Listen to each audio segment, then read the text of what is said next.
Hi all, this is Priyanka from prime decor. നിങ്ങളുടെ living റൂമിന് theme അനുസരിച്ച് സോഫാസ് എങ്ങനെ ചൂസ് ചെയ്യാം, അതിൻ്റെ കുറച്ച് ടിപ്സാണ് ഇന്ന് ഞാൻ ഷെയർ ചെയ്യാൻ പോകുന്നത്.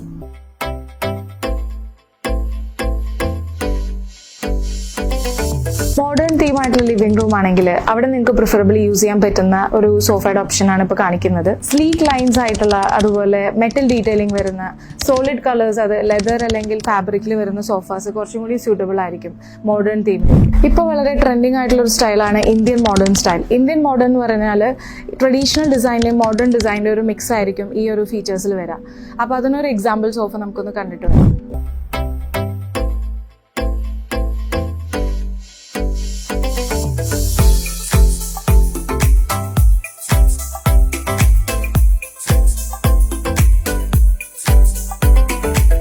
ട്രഡീഷണൽ സ്റ്റൈലാണ് നിങ്ങളുടെ ഇന്റീരിയർ എങ്കിൽ അതിന് ചൂസ് ചെയ്യാൻ പറ്റുന്ന ഓപ്ഷൻസ് ചെസ്റ്റർ ലുക്കുള്ള അല്ലെങ്കിൽ ഒരു ട്രഡീഷണൽ വുഡൻ കാർവിംഗ് ഡീറ്റെയിൽസ് വരുന്ന ഫർണിച്ചേഴ്സ് ആണ് അതിൽ കൂടുതൽ മാച്ച് ആയി പോവുക. അടുത്തതായി ട്രെൻഡിങ് നിൽക്കുന്ന ഒരു തീമാണ് കണ്ടംപററി തീം. ഇപ്പം അധികവും ആൾക്കാർ ചൂസ് ചെയ്യുന്ന ഒരു ഓപ്ഷനാണ് കണ്ടംപററി തീം എന്ന് പറയുന്നത്. ഇപ്പം ഇവിടെ ഒരു എക്സാമ്പിൾ കാണാം. ഈ വരുന്നത് ഒരു മെറ്റൽ ഡീറ്റെയിലിംഗിൽ വരുന്ന ഒരു സോഫയാണ്. സിംഗിൾ സീറ്റർ ആണ് ഇത് വരുന്നത്. സോ ഇതിൽ നമ്മൾ ഡീറ്റെയിലിംഗ് വരുന്നത് ഇതിന്റെ ത്രെഡ് വർക്ക് ആണ് സ്പെഷ്യൽ ഫീച്ചർ ആയിട്ട് വരുന്നത്. ഗോൾഡൻ പൗഡർ കോട്ട് ചെയ്തിട്ടുള്ള മെറ്റൽ ഫ്രെയിമിൽ കുഷൻ ചെയ്തിരിക്കുകയാണ്, പോളിസ്റ്റർ ചെയ്തിരിക്കുകയാണ്.